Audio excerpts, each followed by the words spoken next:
Hey everybody, welcome back to Tim Travels. It's Terry, your host, coming to you from the global corporate headquarters of Prime Inc. here in Springfield, Missouri. It rained basically all day yesterday, but it's nice and sunny today. So I picked up I was down in Arkansas, I came back up here. My load actually got canceled. I was telling somebody just a little bit ago, I called to see if my load was ready, and they're like, yeah, we're loading the trailer. I said, oh, so like a couple, 3 hours? And they're like, oh, it'll be done in an hour. So I drive through like the woods in Arkansas to get down there, and I get down there and they're like, yeah, your load's been canceled. So I ended up basically just deadheading back up here to Springfield because I just wanted to get some other stuff done on my truck. I got, most of the stuff done that I needed to get done, and I got a PSD student on Friday afternoon, and we've done a couple of days of work, pre-trip, working on the pad a little bit, going over all the new, and I'll even show you the official diagrams here. These are the new parking exercises. There's a total of 4. So the first one is just you pull up and you stop. Now you got to stop in like I guess about a 3-foot window. It's the big giant yellow line painted on there.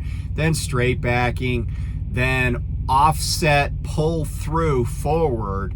So it's like you're maneuvering through some truck stop where a bunch of Canadians are that don't know how to park, don't know how to actually back into a parking spot. And then this is the offset backing, so kind of like parallel parking. And yeah, so that's it on the pad. So we did pad work yesterday, even though it was raining. It really wasn't raining that hard by the time we were out there. Drove around a little bit, and we got a load that I'm waiting to arrive here in Springfield. Probably be getting out of here, hopefully by 4 this afternoon, and we're gonna run that out to New Mexico, and then probably head back east. So, because I'm taking the day off on Valentine's Day. Told my wife I would take her on a date. So then probably we'll be back after that, come back out to Springfield and get this guy tested out. So anyway, that's what I've been up to. So it's Black History Month. Now it's already February 5th, and there's 29 days this month. So I'm gonna do 29 stories about Black history people, or Black history.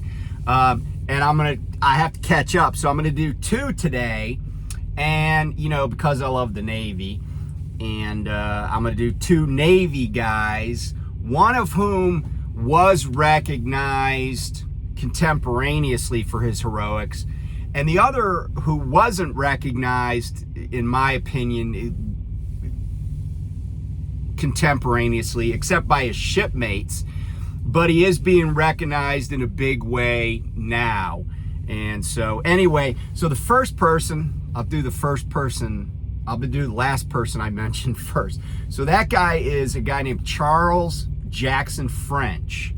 And Charles Jackson French, like most black sailors in the Navy in the time before World War II and during World War II, were only considered to be like mess attendants. They weren't allowed to work on machinery or guns or anything like that. And so this gentleman, Charles Jackson French, and let me put a picture up of him. So Charles Jackson French was in the Navy. Then he got out of the Navy, before World War II, got out of the Navy, and then a couple days after Pearl Harbor, so December 7th, 1941, he re-enlists. And he was originally, back then, like before the war, he was on a cruiser, but he re-enlists and he gets put on the a destroyer, the USS Gregory. And on September 5th, 1942, his ship is sunk when a U.S. aircraft inadvertently lights up with flares at night a destroyer flotilla of like 3 U.S. Navy destroyers. And there are like Japanese cruisers in the area, and this is in the area around Guadalcanal. And they immediately get attacked, and you know, his ship is sunk. So he ends up in the water with his shipmates, and you know, they had 2 choices to make, and they were both bad choices. One is stay in the water where they were, where the Japanese were shooting at the guys, the survivors in lifeboats and in the water, which by the way is prohibited by, you know, international law and just the law of the sea. Like, the law of the sea is even if you sink an enemy, you go rescue their sailors that are in the water once they're, you know, once they no longer have the ability to fight. Because it's not like sailors carry around rifles, right? Sailors fight the ship. They're not just shooting a rifle. So once their ship is gone, then they're unarmed. So, but anyway, the Japanese were shooting at the survivors. And so staying where they were in the water was a bad plan.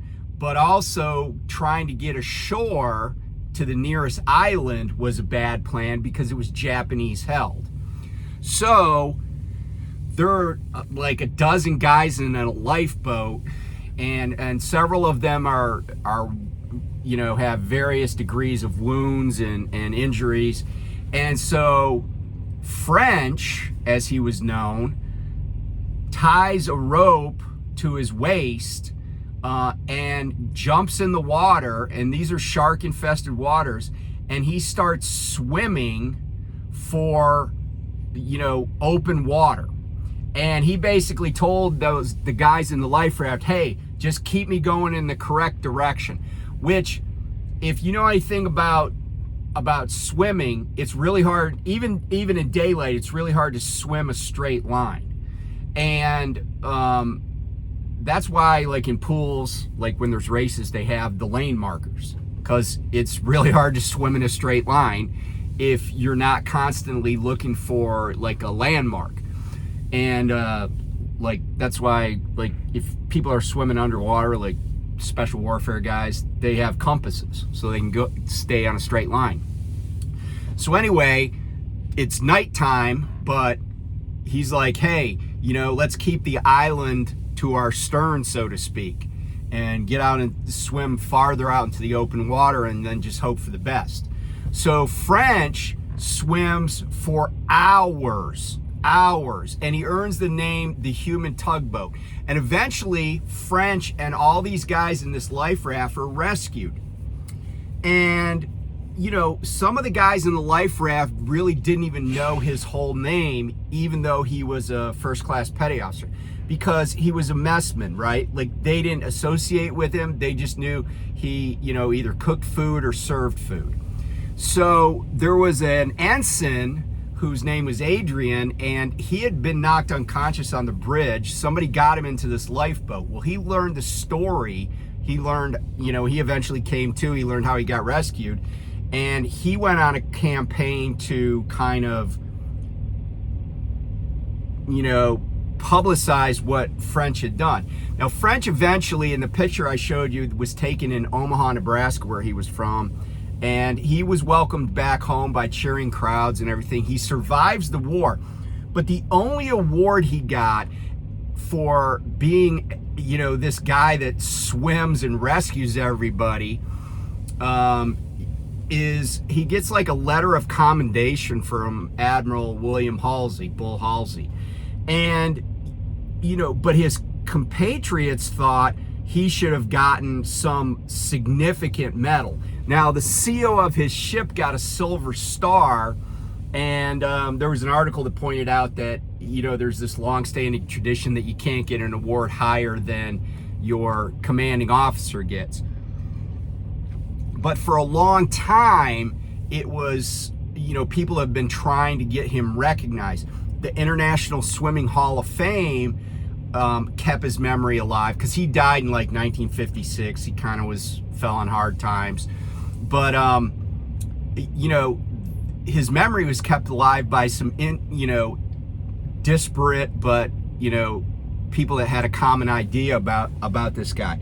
So I'm pleased to report that the Navy has announced that they are going to name an Arleigh Burke class destroyer after Charles Jackson French, the human tugboat, Petty Officer First Class.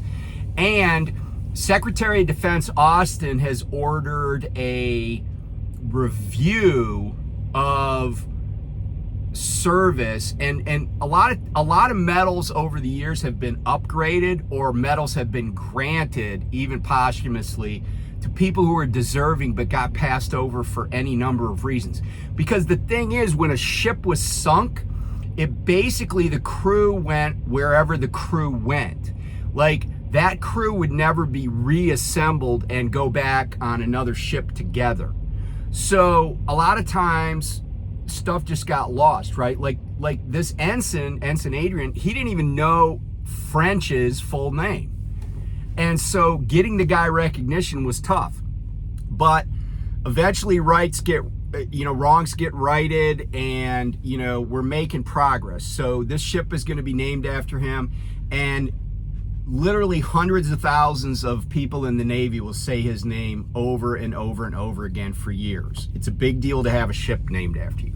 But it may still be that he gets a medal out of this, obviously posthumously.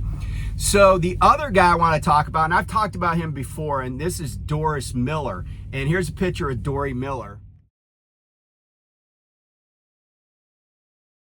Now, Dory, if you'll recall, because I have talked about him in the past, he was a messman on the USS West Virginia when it was attacked at Pearl Harbor. And he took actions to pull his commanding officer, who had been badly, ultimately mortally wounded, to safety. His commanding officer was a guy named Mervyn Bennion, and Mervyn Bennion was a Navy captain. He was posthumously awarded the Navy Cross for his actions on December 7th, 1941 at Pearl Harbor. Dory Miller pulls his captain to safety and then begins shooting at Japanese aircraft. And I've pointed out in the past that Dory Miller was not trained in gunnery. He wasn't trained to shoot a machine gun. He was just like a messman, and he went up to the bridge to help his captain, even though that wasn't his general quarters station. But now the Navy it's been a while, but the Navy has announced that they're going to name an aircraft carrier after Doris Miller. Now, Doris Miller, or Dory, he got a lot more recognition than Charles Jackson French, in part because I think there were several factors. One is that he was on a capital ship, a battleship, and it was at Pearl Harbor, so that was the beginning of the war. And he did receive, as you can see in the picture, the Navy Cross. He was the first African American to be a recipient of the Navy Cross. And he and the Navy has always recognized him. There are elementary schools named after him, and there are other things have been named after him. But I think, and as I said, I don't know, a year ago or whatever, naming an aircraft carrier after somebody is enormous. It, no pun intended, right? Because they're big ships, but it's enormous. If I think about all the people that have ever had an aircraft carrier named after them, it is a tiny, tiny universe. And it is a universe of people that were usually presidents or very, very senior military people, or important other civilians like senators like John C. Stennis, or like James Forrestal, who was the first Secretary of Defense. So it's a very tiny universe that has aircraft carriers named after them. And so for Dory Miller, and there's never been an aircraft carrier named after a black person, to my knowledge, there was never been an aircraft carrier named after an enlisted man. So the Dory Miller aircraft carrier is an enormous deal to a lot of people. It's an enormous deal to African Americans. It's an enormous deal to enlisted sailors like I was. It's a recognition of a guy who served in a segregated Navy, and it's such a huge and important aspect, and I'm very proud of the Navy for having taken these steps to recognize these people. And so those are two guys, important figures to me in Black history. We'll do some more. I got some stuff that my wife sent me about somebody that we know about, and so I'm looking forward to doing this. We got 27 more people to go, and I don't even know who they're all going to be, but stay tuned for that. Okay, so I wanted to talk about, I did a video a while ago about how I felt like the gene pool was being diluted in trucking. And what I meant by that, or what I mean by that, is that, I was talking about people who get CDLs without jumping through the hoops they should by law. I also talked about businesses that have people just driving trucks without CDLs. I saw a report of an accident recently where the truck driver wasn't at fault, but guess what? He had a suspended CDL. And I don't know if he hit a pedestrian or there was a crash. He wasn't at fault in the accident, but he wasn't licensed legally to drive the truck. His license was suspended. And I talked about that, and I had one person that, so I advocated for doing spot checks of every single driver coming through a weigh station, and for the trucking industry, through the ATA, the American Trucking Association, to pay for that extra, like state trooper time or DOT officer overtime or whatever. And I did say that there are people that will come here on tourist visas. And a tourist visa is, I think I said at the time it was 3 months, but it's actually 6 months. And they will come here and work and just be sending money back home. And they work for unscrupulous trucking companies who, have really no incentive to not do this. And then if they get caught, the most that happens is somebody tells them, okay, you got to leave the country by this day, because they're not going to get probably not going to get locked up, and because the only crime they're committing is driving a commercial vehicle without a license. Now, they might get incarcerated temporarily by some state agency, but typically they're going to be turned over to ICE and they're just going to be sent home, right? They put them on a plane and make sure they, fly over the ocean on their way home. But the trucking company be like, oh, I didn't know. And what's their downside risk? And so the other thing that is, so I really do think there's a lot of nonsense, a lot of chicanery that goes on in the CDL licensing process. And I went through the PSD training recently, and one of the instructors was talking about a woman who came to Prime. And to her credit, she was like super forthright about this. She came to Prime with a CDL, and she's like, hey, I want to go through PSD. And they're like, you don't have to go through PSD. You already got a CDL. You can go through TNT. And she's like, no, you don't understand. I paid a guy, and he got me a CDL. Like, she was approached outside of a DMV, and she basically paid a bribe, and they're just like, yeah, here's your CDL. And so she recognized that she needed training. I mean, and I think that's why she came to Prime, right? She's like, no, they train people. So they're like, oh, okay. They put her through PSD, and I don't know exactly if she's still with the company, but the point is that there's so much graft. And this has been the case for years and years and years.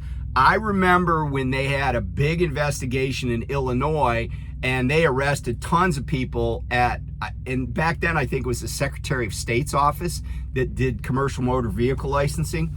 They arrested a bunch of people. I told you about the guy that took bribes from over 125 different CDL license issuances in Texas. It's widely known that there's graft in place after place after place. And we're sharing the road with those people that didn't go through the same process. And just the other day, the feds, the FBI, the U.S. Attorney's Office announced a 74-count indictment against several people in Massachusetts. 4 of them were either former or current Massachusetts state troopers. And that just goes to show that this bribery and graft and fraud that's in the CDL licensing process is widespread. When you see a truck go by you on the highway, there's probably about, if I had to say, I would guess a 1 in 20, so 5% chance that person never got a CDL at all, or they got it through bribery or some kind of other graft. And then when you add in the people that are not authorized to be driving, right? They're in the clearinghouse because of drugs, and I'm not going to get into a debate about whether somebody should be able to smoke dope on their home time or whatever. I mean, I have opinions about that, but I can't fix what the law is. But they're in the clearinghouse. They don't have a medical card. They're, medically disqualified from driving, or they got a suspended license for any number of reasons, whether they got a DUI or a traffic ticket or something like that. And a lot of people will say, well, why is that important to me? The answer is it's important to you for the same reason that I don't want people that weren't licensed to practice law practicing law. And that is that it gives the profession a bad name, but it's also taken food off our plates. And the other thing that I was talking to another driver about just the other day is the foreign licensed carriers that are running in the United States. First of all, I mentioned Canadians. They can't park, or they won't park. Every time I go to a truck stop where it's like it's anywhere like in the northern half of the United States, Illinois, Michigan, and there'll be open parking spots, but then there'll be like 3 guys lined up parallel blocking, impeding the aisle. It's almost invariably Canadian flagged, I call them flagged like they're ships, Canadian flagged trucks. And, the deal is with foreign carriers coming into the United States, and this is true with airlines and everything. So here's an example. If Air Canada flies from Toronto to Chicago, they can do that flight under US law, but they can't then, unless it's a continuation of that flight with like a stop, they can't then continue on to they can't fly to Los Angeles. So they could stop to let passengers off in Chicago, but they could not take any new passengers on flying from Chicago to Los Angeles. That's a domestic flight, and foreign flagged carriers cannot do domestic flights. Same thing, like if you see a Japan Airlines, right? You fly Japan Airlines from Narita, Tokyo Airport, to LAX, right? you can't then ride Japan Airlines from LAX to JFK. That's a domestic flight. So the same thing is true with these Canadian carriers and also Mexican carriers. The Canadian carriers can bring something from Canada into the United States. They can bring something from the United States into Canada, but they cannot pick up in the United States and deliver in the United States. That's a domestic trip. They're not allowed to do it. But I am very confident, very, very confident that that happens every single day. And if you're a trucker here, and by the way, I'm not begrudging those guys making a living, but you're licensed in Canada, you got your CDL in Canada.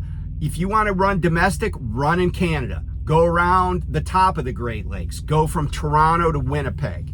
Go from Winnipeg to, Edmonton or whatever. You do you. But don't come in the United States and carry from Phoenix to Chicago. That's not a route you're allowed to carry under the law. And I really think that the problem in trucking is not the government, it's the lack of the government. And what I mean by that is the lack of enforcement. There is not enough enforcement. There are not enough DOT officers. The FMCSA, the U.S. Department of Transportation, they are not investigating and enforcing enough. When a Canadian carrier's pulled over, they should be pulling their logs and their bills of lading, and they should be figuring out what these guys are doing. And here's the thing, when a Canadian truck crosses the border, that truck should have to be back in Canada in not less than 14 days. In other words, if a truck came through U.S. Customs on the 1st of February, and that truck's going back into Canada on the 24th of February, they should be stopped at the border and impounded until we figure out why it took them so long to get back out of the United States. Because presumably, they're not coming down here for a vacation. They drove a commercial vehicle into the United States to make a delivery. They should get an outbound Canadian load and get out of our country. And I think those same rules apply to me if I go into Canada, because there are drivers at Prime who go into Canada. I've never been offered a load into Canada, but I do know people that run into Canada. And if I took a load to Ottawa, and I would not say, oh, I'll take that load to Quebec City, or I'll take that load to, Thunder Bay, Ontario, or whatever. I'm not going to do that. That's for them. That's their work. That's their earnings. And I expect the same courtesy in return, but it's also the law. So, I'm really calling on the federal government and state governments and even local officials, because you could pull these trucks over you don't need probable cause to pull a Canadian over. Hell, if they're Canadian, that's probable cause. If they got a Canada base plate, that's probable. If they're driving a truck that has a MANAC trailer, an MANAC trailer, they're Canadian. Pull them over. Get them out of our country. I want to seal up the border, but I'm not worried about the border down in frickin' Texas. I'm worried about the Canadian border. Those are the guys with reefers that are stealing food off of my plate, and yours too. So, I want everybody to write their congressman. I want everybody to write Secretary Pete and tell them, and write the ATA, because it's the American Trucking Association. It's not the North American Trucking Association. And I'm telling you right now, between unlicensed, CDL drivers, sketchy CDL holders, bribed officials, and, Canadian companies coming down here running U.S. loads, it's costing us billions. And I'm kind of being a little tongue-in-cheek here, but I'm not, because it really is. And, I had a bad year in 2023, And part of it is all of this, sketchy carriers that are paying guys, 8 cents a mile, got 3 guys in a truck.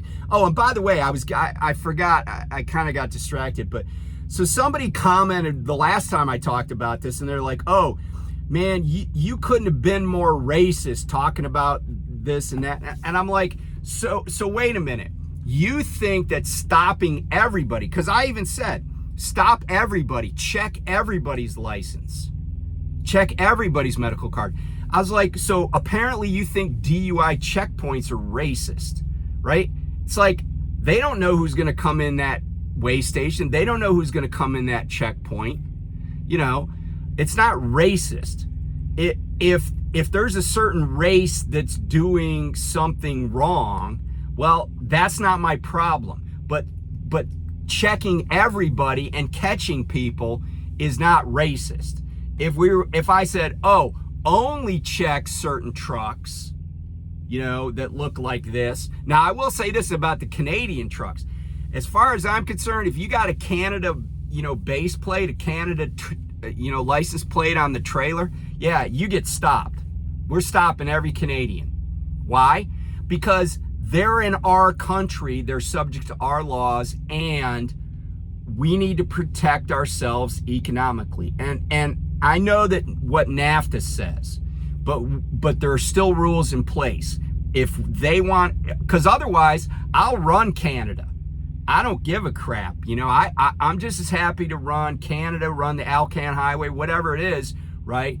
I'll run the QEW and take business from them. I don't care. I'm happy to go more places than I go. But I don't think they want that. And let's be candid. Canadian trucking companies exist for one reason. It's because the United States is an economic engine. Canada's population is like less than California's, okay?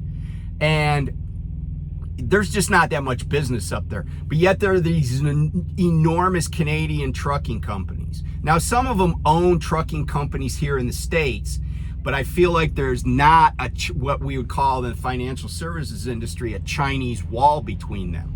So like here's an example. Bison Transportation, and I'm not saying Bison is doing this. I'm just saying I'm giving them as an example. Bison owns H.O. Wolding, which is a company based in Wisconsin. They've been around for a long time. Bison bought them. Bison is a Canadian-based company. So Bison trucks with Canadian license plates can't haul intra United States. They can only cross the border with a load and go back across the border with a load. But when you have an American trucking company and brokerages and stuff, you can't convince me, and I'm not accusing Bison of anything, but this is the case with several Canadian trucking companies. You can't convince me that they are, if their brokerage has a load that's like Missouri to North Carolina, you can't convince me that if they don't have a U.S. flagged truck, but they have a Canadian flagged truck, that they're just going to give that away to some other company that's not related to them through their brokerage. It just doesn't make a lot of economic sense. I think that there's a lot of things going on that are untoward, and it's hurting American trucking companies. It's hurting U.S. drivers. So if that's unpopular, so be it. But until I see something changing and quit reading about, bribery, quit reading about all sorts of things that, and these aren't things that I'm just like, oh, I'm sure it's happening. This stuff is documented, and this is just the stories that come across my news feed. It wouldn't surprise me that it's happening in almost every state, because some guy that's a CDL examiner that's getting paid $50,000 a year, you think he won't take a $1,500 bribe? I mean, some won't. Some have integrity, but other people are going to be like, hey, what's the big deal? And in the articles I've read about this scandal in Massachusetts, one of the troopers was caught texting one of the other defendants, and he was basically like, I gave a CDL to a guy and this guy was an idiot. He didn't know anything. So that guy was willing, that trooper, sworn law enforcement officer, was willing to put the public safety at risk for a bribe. And hopefully when he's sitting in jail thinking about it, it'll come to him that was probably a bad plan, because the money he made is probably not worth the jail time. Oh, and by the way, the state of Massachusetts did ferret out all the drivers who got stuff by bribery and pulled their licenses. But, you know, like I've said to my kids at times, I'll be like, hey, why don't you drive? And they're like, Dad, I don't have a license. And my response always is, you don't need a license to drive a car. You just need to know how to drive a car.